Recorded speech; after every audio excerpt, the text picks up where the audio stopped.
Hello and welcome back to wings कुरान। दोस्तों last video जो हमने किया था उसमें हमने समझे थे कुछ न्यू रेशो और सेक्रीफाइसिंग रेशो निकालने के कुछ केसेस। तो आज हम उसी को कंटिन्यू करेंगे। एक लास्ट केस रहता था, हम उसको डिस्कस करेंगे, प्लस आज हम ट्रीटमेंट ऑफ गुडविल के बारे में बात करेंगे। तो चलिए दोस्तों शुरू करते हैं आज का सेशन। तो जो एक पहले हम वो केस रहता था हम उसको ख़त्म कर लें, उसके बाद हम आगे कंटिन्यू करेंगे। तो क्वेश्चन ये है कि A and B are partners, they admit C for 1/4 share. A और बी पार्टनर हैं, उन्होंने सी को 1/4 शेयर के लिए एडमिट किया। In future profit share ratio between A and B would be 2:1। कहता है फ्यूचर में ए और बी की प्रॉफिट शेयर रेशियो जो है वो 2:1 हो जाएगी। Calculate new ratio. अच्छा, यहाँ पे क्या है कि आप देखोगे कि ओल्ड रेशो सी से आने से पहले ए और बी की रेशियो नहीं बताई गई है। तो आपको याद होगा मैंने रूल्स बताए थे, rules in the absence of partnership deed. तो उसमें यही होता है कि अगर अगर ऑल पार्टनर्स की प्रॉफिट शेयरिंग रेशियो नहीं दी होती उस केस में हम ये मान के चलते हैं कि उनकी जो ओल्ड रेशियो है वो इक्वल है। तो चलिए इसको सॉल्व करते हैं दोस्तों। Old ratio of A and B, अब क्योंकि नहीं दी तो हम मान लेते हैं इक्वल, यानी 1:1 है। अब देखिए दोस्तों इसमें कहा क्या है, कहा इसने ये है कि फ्यूचर में यानी सी के एडमिशन के बाद ए और बी जो है प्रॉफिट को 2:1 की रेशियो में बांटेंगे।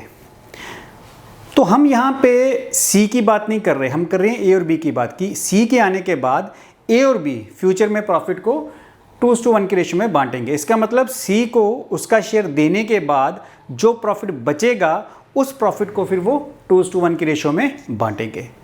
तो सी को उसका शेयर, अगर हम टोटल प्रॉफिट में से सी का शेयर जो है उसको दे देते हैं तो बाकी जो प्रॉफिट है वो ए और बी में बटेगा। और किस रेशियो में बटेगा? फ्यूचर रेशियो की है 2:1। तो दे देते हैं सी का share. Balance profit of A and B. तो दोस्तों आपको याद होगा लास्ट वीडियो में मैंने बताया था कि अगर टोटल प्रॉफिट 1 है और वो 1 कैसे आता है, एक तो आप अज्यूम कर सकते हो, दूसरा अगर आपको कैलकुलेट करना है इन दोनों का टोटल करके कैलकुलेट कर सकते हो। तो अगर किसी ने वो वीडियो नहीं देखा वो देख लें। तो अगर मैं कहता हूं कि टोटल प्रॉफिट 1 है और उसमें से मैं सी का शेयर जो कि कितना है 1/4, सी का शेयर है 1/4, अगर मैं उसको 1/4 शेयर दे दूं तो मेरे पास जो बाकी बचेगा प्रॉफिट वो आएगा 3/4। अब ये जो 3/4 प्रॉफिट है ये बटेगा किसमें? क्योंकि सी को हमने उसका शेयर दे दिया तो ये बटेगा ए और बी में। देयरफॉर एज न्यू शेयर क्या रहेगा?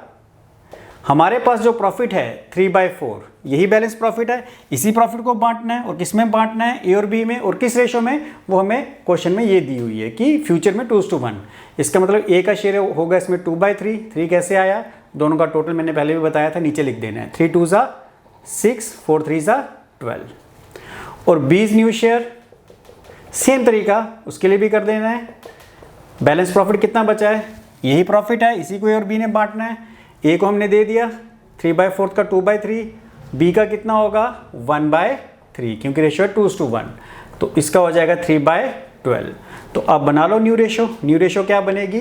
ए का शेयर आ गया 6/12, बी का आ गया 3/12 और सी का शेयर क्वेश्चन में देख लो 1/4 था तो 1/4 शेयर ले लिया। अब नीचे ये 12 है, इसको 12 करने के लिए मल्टीप्लाई करेंगे 3 के साथ, तो ऊपर वाली टर्म को भी 3 के साथ मल्टीप्लाई कर लेंगे तो रेशियो हो जाएगी 6:3:3। इसको चाहो तो रिड्यूस कर सकते हो 3 के टेबल में। 3 1 जा 3 1 जा 3 2 जा 2:1 ये इसकी न्यू रेशियो है। इस तरह से आपने कैलकुलेट कर लेनी है। तो इस तरह के क्वेश्चंस आपको एमसीक्यूज में पूछे जाएंगे। जैसे मैंने यहाँ पे कुछ एमसीक्यूज लिखे हैं सिर्फ ये बताने के लिए कि किस तरह का क्वेश्चन आपको इनमें से पूछा जा सकता है। तो जैसे ये है X and Y are partner in 2:1 ratio, C is admitted for 1/6 share, the new ratio is। तो ऐसे क्वेश्चन होगा और पूछेगा न्यू रेशियो क्या है, तो आपको कैलकुलेट करके दिखानी है। ये आज के लिए आपका होमवर्क है, ये सारे एमसीक्यूज आपने खुद सॉल्व करने हैं। तो इनके आंसर्स मैं आपको अपने नेक्स्ट वीडियो में बताऊंगा। तो इस तरह का क्वेश्चन आपको पूछा जा सकता है। चलिए दोस्तों ये केस खत्म हुआ। अब हम बात करेंगे नया पार्टनर। तो जैसे मैंने आपको कहा था कि जब भी एक नया पार्टनर पार्टनरशिप फॉर्म में आएगा तो उसको पैसा लाना है, उसको दो तरीक़ों से पैसा लाना है। यानी एक तो उसको कैपिटल लानी है, दूसरा उसको गुडविल लाना है। मैंने आपको पहले भी बताया था कि नया पार्टनर जो है वो कैपिटल लाएगा और कुछ एक्स्ट्रा अमाउंट भी पे करेगा, जिसको हम क्या कहते हैं, गुडविल अमाउंट। क्यों पे करेगा ये मैंने अपने लास्ट वीडियो में बता चुका हूँ, लेकिन अगर जिन्होंने वो वीडियो नहीं देखा तो उनको बता दूँ कि नया पार्टनर जो है कैपिटल तो इसलिए लाएगा क्योंकि बाकी पार्टनर्स ने भी कैपिटल लगाई है, लेकिन एक्स्ट्रा अमाउंट जो गुडविल वो पे करेगा वो इसलिए पे करेगा कि बाकी पार्टनर्स ने जो इतनी मेहनत करके बिजनेस को उस लेवल तक पहुंचाया है जहां पे सी ने एंट्री ली, नए पार्टनर ने एंट्री ली, तो उनमें उस मेहनत के बदले में उसको कुछ एक्स्ट्रा अमाउंट दिया जाएगा। मैं एक एग्जांपल के तौर पे बताता हूं। सपोज करो ए और बी ने एक बिज़नेस शुरू किया और उनको पहले साल जो है प्रॉफिट हुआ, मान लो 50,000 का प्रॉफिट। अब होता ही है दोस्तों कि जब हम नया नया बिज़नेस स्टार्ट करते हैं तो पहले साल या पहले 6 महीने, साल, 1.5 साल, कई बार हमें प्रॉफिट नहीं भी होता, हम अपना खर्चा ही निकाल पाते हैं। तो चलो मान लेते हैं कि इनको प्रॉफिट हुआ, ये पहले साल का प्रॉफिट था, फर्स्ट ईयर। अब मान लो ये 10 साल के बाद का प्रॉफिट है तो अल्टीमेटली ये ज़्यादा ही होगा। अब मान लो 10 साल के बाद इन्होंने कमाना शुरू कर दिया 20 लाख रुपए साल का, तो आप देखोगे कि पहले साल प्रॉफिट 50,000 था, 10 साल के बाद उनका प्रॉफिट साल का हो गया 20 लाख रुपए। इस स्टेज पे अगर कोई नया पार्टनर इनके साथ जुड़ेगा तो अल्टीमेटली उसको प्रॉफिट होगा 20 लाख, जो इनको भी हुआ उसमें से भी, उसी में से उसका शेयर भी जाएगा। लेकिन ये प्रॉफिट तो इन दो को 10 साल की मेहनत के बाद मिला, तब जाके इनको 20 लाख मिला। लेकिन जब नया पार्टनर आया सी तो उसको पहले साल से ही इस 20 लाख में से शेयर मिलेगा। अगर वो भी 10 साल पहले ज्वाइन करता तो उसको 50,000 में से शेयर मिलता, लेकिन उसने 10 साल के बाद ज्वाइन किया तो उसको 20 लाख में से शेयर मिल रहा है। तो उसको तो एक एडवांटेज हो रही है। एडवांटेज इसलिए हो रही है कि इन्होंने, ए और बी ने, जो 10 साल मेहनत की, गुडविल बनाई, उस गुडविल की वजह से सी को प्रॉफिट मिल रहा है, वो प्रॉफिट जो इनको 10 साल के बाद मिला। तो वो जो उसको प्रॉफिट मिलता है उसके बदले में फिर जो नया पार्टनर सी है उससे कुछ एक्स्ट्रा अमाउंट लिया जाता है जो उन्होंने मेहनत की है, जिसको हम कहते हैं गुडविल अमाउंट। तो यही मैंने एक एग्जांपल दी थी कि अगर मान लो कि पार्टनर सी नया पार्टनर है, अगर वो 2 लाख, अगर सी की कैपिटल, सी अपने लिए कैपिटल 2 लाख लाता है और साथ में वो कुछ गुडविल अमाउंट भी पे करता है, सपोज करो कि उसने गुडविल पे की 50,000, तो अल्टीमेटली उसने 2,50,000 रुपया ए और बी को दिया। अब ये जो 2 लाख है कैपिटल, ये तो बिजनेस में चली जाएगी, कैपिटल में चली जाएगी, लेकिन ये जो गुडविल का पैसा है, जो एक्स्ट्रा अमाउंट उससे 50,000 ले रहे हैं, ये पार्टनर्स आपस में बांट लेंगे। कौन पार्टनर्स? ओल्ड पार्टनर्स ए और बी आपस में ये 50,000 डिस्ट्रीब्यूट कर लेंगे। किस रेशो में करेंगे? याद रखना है, सेक्रीफाइसिंग रेशो में। तो एग्जांपल के तौर पे बताता हूँ कि मान लो ए बी पार्टनर थे, एक नया पार्टनर आ गया सी। अब सपोज करो कि पहले जो ओल्ड प्रॉफिट था वो बढ़ता था, इसको 40, इसको 60, इनकी ओल्ड रेशो थी। 100 रुपये का प्रॉफिट ऐसे बढ़ रहा था, इसको 40 और इसको 60। अब मान लो सी आ गया और इसको 20 रुपये देने हैं। अब सपोज करो इसने दिए 10 और इसने भी दिए 10, मान लेता हूं कि इन दोनों ने 10-10 रुपये दिए। तो ये जो इन्होंने 10 रुपये दिए, इनका शेयर 10 रुपये कम हो गया, इसको हम बोलेंगे सेक्रीफाइस। ये हमारा क्या है? सेक्रीफाइस। तो क्योंकि दोनों ने सेक्रीफाइस बराबर किया है तो उस केस में ये जो गुडविल है दोनों में बराबर बटेगी, क्योंकि दोनों अपने शेयर का कुछ हिस्सा दे रहे हैं।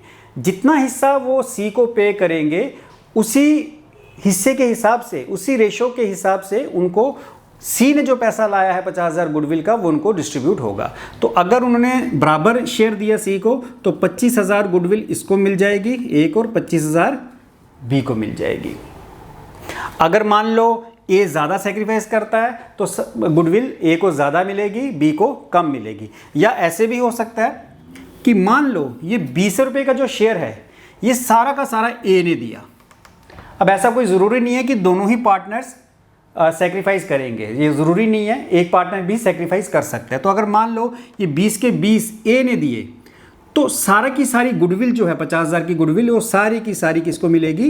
ए को। तो इन शॉर्ट बॉटम लाइन ये है कि जो पार्टनर जितना सेक्रीफाइस करता है उसी के हिसाब से उसको गुडविल दी जाती है। जितना ज़्यादा करेगा उतनी ज़्यादा गुडविल, जितना कम करेगा उतना कम गुडविल उस पार्टनर को दी जाएगी। तो गुडविल को हमें बांटना होता है सेक्रीफाइसिंग रेशो में।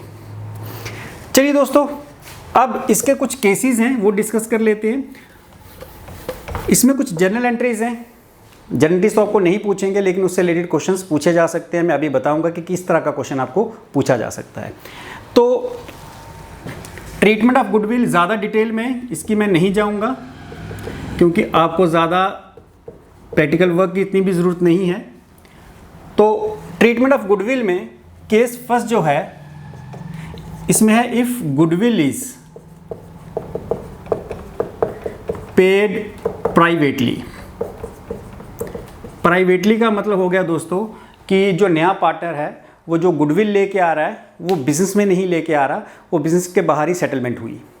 ए और बी में जो ओल्ड पार्टनर्स हैं, सी जो गुडविल लेके आया उसकी सेटलमेंट बिज़नेस के बाहर हुई, यानी वो पैसा बिज़नेस में हमें कहीं शो ही नहीं करना। तो ऐसा कोई पैसा जिसकी सेटलमेंट बिज़नेस में नहीं हुई, जिसकी सेटलमेंट आउटसाइड द बिज़नेस हुई है, तो उसकी फिर हम गारंटीज बनाएंगे नहीं। हम गारंटीज की बात कर रहे हैं, तो उस केस में आपने लिख देना है, सिंपल होता है नो एंट्री। और ये आपका एमसीक्यू बन सकता है कि क्वेश्चन में आ जाएगा, ए और बी पार्टनर है, सी ने गुडविल लाई लेकिन वो प्राइवेटली पे की। A and B are partners, C bring ₹20,000 as goodwill and is paid privately to the old partners. तो उसमें पूछेंगे 4 ऑप्शंस होंगे, तो उसमें एक ऑप्शन होगा नो एंट्री का, तो आपने उस पर टिक कर देना है। चलिए दोस्तों, इस केस में तो कोई एंट्री हम करते ही नहीं। अब आ गया case second, if new partner brings the amount of goodwill and capital in cash। हमें गारंटीज बनानी है। मैं लिख देता हूँ यहाँ पे कि ये हम जनरल एंट्रीज हैं। अब आप में से कई लोग होंगे जिन्होंने शायद मेरे पहले वाले लेक्चर्स नहीं देखे होंगे जनरल एंट्रीज वाले, तो उनको शायद जनरल एंट्रीज का कंसेप्ट नहीं मालूम होगा। लेकिन जिन्होंने वो जनरल एंट्रीज देखी हुई हैं उनको तो पता चल जाएगा बेसिक। अगर जिन्होंने नहीं देखी तो उनको बेसिक पता नहीं चलेगा। लेकिन मेन चीज़ इज़ कि आपको जनरल एंट्रीज वहाँ बनानी नहीं आएगी, वहाँ पर आपको जनरल एंट्रीज नहीं पूछेंगे। हाँ, ये पूछ सकते हैं कि कौन सा अकाउंट डेबिट होगा और कौन सा क्रेडिट होगा, उसके हिसाब से आपने जो है जनरल एंट्रीज बनानी है। तो आपको सिंपल इतना याद रखना है कि किसको डेबिट करना और किसको क्रेडिट। तो if new partner bring the amount of goodwill and capital in cash, अगर नया पार्टनर गुडविल और कैपिटल कैश में लाता है, तो हमारी जो जनरल एंट्री बनती है दोस्तों, क्योंकि बिजनेस में पैसा आया, तो आपको याद होगा रियल अकाउंट का rule, debit what comes in, तो यहाँ वो रूल लगेगा। और नए पार्टनर की कैपिटल है तो उसमें लिखेंगे नए पार्टनर का नाम, जैसे जो भी नाम होगा, जैसे सी है तो सी का नाम, न्यू पार्टनर्स कैपिटल अकाउंट, और साथ में प्रीमियम फॉर गुडविल। याद रखना, गुडविल को हम क्या बोलेंगे, प्रीमियम फॉर गुडविल, की गुडविल के लिए उसने जो प्रीमियम यानी एक्स्ट्रा पैसा दिया। तो इस तरह से आपने एक जनरल एंट्री बनानी है। और फिर इसके साथ नरेशन भी होती है, आपको ज़रूरत नहीं है क्योंकि आपका तो मल्टीपल चॉइस क्वेश्चंस हैं। अब होता ये है कि मैंने कहा कि पार्टनर ने मान लो कि 2 लाख रुपए उसने कैपिटल लाई और 50,000 गुडविल, तो कुल मिला के उसने 2,50,000 लाया। अब मैंने कहा था कि जो गुडविल का पैसा है वो पार्टनर्स आपस में बांट लेते हैं, तो उसकी फिर हम जो एंट्री बनाएंगे यहाँ पे वो ये होगी प्रीमियम फॉर गुडविल अकाउंट, क्योंकि हमने इसको डेबिट किया, क्रेडिट किया था। अब क्योंकि पार्टनर्स में बट रहा है तो ये कैंसिल हो जाएगा, कैंसिलेशन की एंट्री हमेशा रिवर्स होती है। यहाँ हमने इसको क्रेडिट किया था, अब डेबिट कर लेंगे। टू ओल्ड पार्टनर्स में बढ़ जाएगा ओल्ड पार्टनर्स कैपिटल अकाउंट। ये ओल्ड पार्टनर्स में बटेगा, मान लो 2 हैं ए और B, to A is capital to B is capital. तो इस तरह से आपने जनरल एंट्री बनानी है। मैं एक क्वेश्चन करके दिखाऊंगा, थोड़ा आपको ज़्यादा कंसेप्ट अच्छे से क्लियर हो जाएगा। तो जितनी भी गुडविल आई वो ओल्ड पार्टनर्स कैपिटल अकाउंट में क्रेडिट हो जाएगी, क्योंकि पार्टनर्स के कैपिटल अकाउंट में हम क्रेडिट किनको करते हैं, जो इनकम्स हैं। तो पार्टनर्स के लिए एक तरह से ये इनकम ही है कि जो नया पार्टनर गुडविल देगा उनके पार्टनर्स कैपिटल अकाउंट में वो क्रेडिट होगी, क्योंकि ये उनके लिए एक इनकम के तौर पे काम करेगी। चलिए अब मैं बताता हूँ इससे रिलेटेड क्वेश्चन क्या हो सकता है। जैसे ये है, share of goodwill brought in cash by new partner is called. जो पार्टनर गुडविल लेके आता है उसको हम क्या बोलते हैं, एसेट, प्रॉफिट, प्रीमियम या लॉस। नया पार्टनर जो गुडविल लेके आता है उसको हम क्या बोलते हैं? एसेट बोलते हैं, प्रॉफिट बोलते हैं, प्रीमियम बोलते हैं या लॉस बोलते हैं। तो आपको ये मैंने अभी लिखवाया कि जो गुडविल लेके आएगा उसको हम क्या बोलेंगे? Premium for goodwill. तो आपने इसको प्रीमियम जो सी है वो टिक कर देना है। इसी तरह बाकी भी हैं, जैसे ये है goodwill brought in cash is shared by old partner in. नया पार्टनर जो गुडविल लेके आता है उसको ओल्ड पार्टनर किस रेशो में शेयर करते हैं? New ratio, sacrificing ratio, equal ratio, capital ratio. तो ये मैंने बता दिया था अभी आपको। तो जो नया गुडविल लेके आते हैं पार्टनर, नया पार्टनर गुडविल लेके आता है उसको ओल्ड पार्टनर्स किस रेशो में शेयर करते हैं? मैंने बताया था जिस रेशो में वो सैक्रिफाइस करेंगे। तो एक क्वेश्चन मैं आपको इसका छोटा सा करवा के दिखा देता हूँ ताकि थोड़ा कंसेप्ट ज़्यादा अच्छे से क्लियर हो जाए। पहले इसका स्क्रीनशॉट ले लें आप।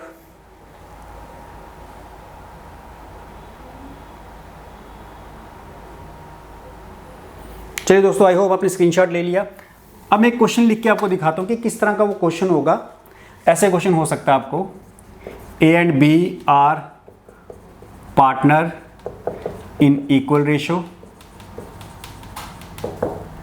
C is admitted for 1/5 share and brings 50,000 as capital and 10,000 as premium for goodwill. Premium for goodwill. ऐसे क्वेश्चन तो होता है जनरलाइज कि जनरेटिव बनाओ, लेकिन आपको जनरेटिव बनाने के लिए तो पूछेंगे नहीं, लेकिन जनरेटिव से ही आपका जो है एमसीक्यू का क्वेश्चन जो है वो निकल सकता है। तो चलिए, एक ऐसे क्वेश्चन आपको दिया जा सकता है तो उसमें आपको पूछा जा सकता है कि which account is to be debited, which account is to be credited, ये पूछा जा सकता है। तो उसके लिए आपको जनरेटिव बनाना आना चाहिए। तो क्वेश्चन ये था कि ए और बी इक्वल पार्टनर्स हैं, सी को एडमिट किया 1/5 शेयर के लिए, सी ने 50,000 कैपिटल और 10,000 गुडविल लाई है। अब हमें जनरेटिव बनानी है। तो देखिए दोस्तों, हमारी जनरेटिव पहली क्या है? Cash account debit to new partners capital account. तो यहाँ का न्यू पार्टनर है सी, तो C is capital account to premium for goodwill. Simple, आपने अमाउंट, कैपिटल का अमाउंट कितना है? 50,000, वो कैपिटल के सामने लिख दिया। आपको पता है ना ये क्रेडिट साइड, ये डेबिट साइड होती है। तो उसके बाद प्रीमियम कितना लाया? गुडविल यानी 10,000, यानी कुल मिला के उसने कितनी कैश लाई?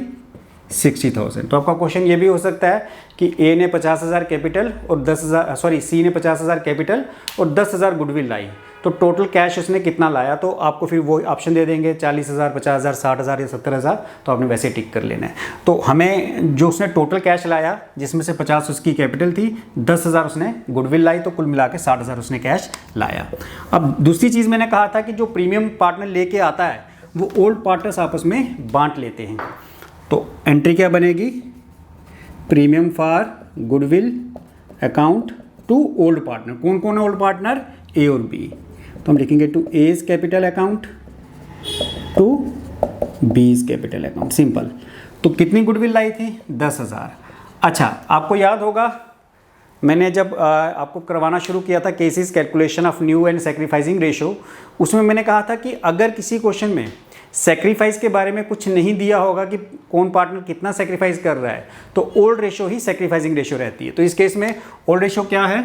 इक्वल, क्योंकि यहाँ पे भी ये नहीं बताया कि कौन पार्टनर कितना सैक्रिफाइस कर रहा है। तो ओल्ड रेशो यहाँ क्या है? Equal. It means sacrificing ratio भी इक्वल रहेगी। ये मैंने उसमें आपको प्रूफ भी करके दिखाया था।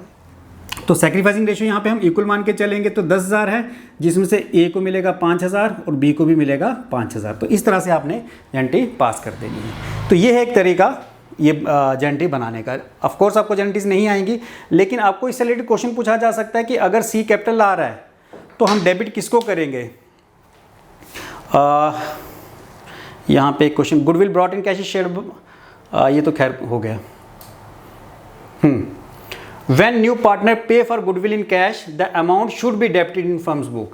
कहता है जब नया पार्टनर गुडविल कैश में देता है तो हम उस केस में किसको डेबिट करते हैं? फर्म की बुक में किसको डेबिट करते हैं? Goodwill account, cash account, capital account या नन ऑफ दीज। तो ये क्वेश्चन आप खुद देखो कि हमने किसको डेबिट किया है, या आपने खुद देख के इसका आंसर देना है। तो ये आपके लिए MCQs हैं। तो आई होप आपको ये क्लियर हो गया।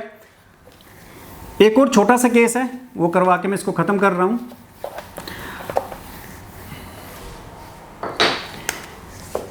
If new partner does not bring his share of goodwill, अगर नया पार्टनर गुडविल का शेयर नहीं लाता, गुडविल का शेयर नहीं लाने का मतलब जो उसने कैपिटल लाई है उसी में उसका गुडविल का शेयर है, तो उस केस में हमारी एंट्री क्या होगी? पहली एंट्री आपकी रहेगी वही, पहली एंट्री में कोई चेंज नहीं, cash account to new partners capital account, सिर्फ एक जो छोटी सी चेंज आपने लानी है, क्योंकि नए पार्टनर ने गुडविल नहीं लाई तो यहाँ पे हम लिखते थे प्रीमियम फॉर गुडविल, वो आपने छोड़ देना है क्योंकि नया पार्टनर गुडविल लेके नहीं आ रहा। और सेकंड एंट्री में भी छोटी सी चेंज करनी है, हम उसमें करते थे प्रीमियम फॉर गुडविल, इसमें करेंगे new partners capital account to old partners capital account, simple. तो दो चीज़ें आप देखोगे जो हमने केस सेकंड किया था उससे इसमें उस केस को अगर इसके साथ कंपेयर करके देखोगे तो दो चीज़ें आपको अलग लगेंगी। वो क्या? उस केस में हमने लिखा था cash account to new partners capital account to premium for goodwill. यहाँ क्यों नहीं लिखा? क्योंकि पार्टनर ने गुडविल अगर नहीं लाई तो प्रीमियम फॉर गुडविल को हम क्रेडिट नहीं करेंगे क्योंकि गुडविल तो आई ही नहीं। दूसरा, जब प्रीमियम फॉर गुडविल हमने यहाँ क्रेडिट नहीं किया तो कैंसिल करने के लिए डेबिट भी नहीं करेंगे, तो उसकी जगह क्या लिखेंगे?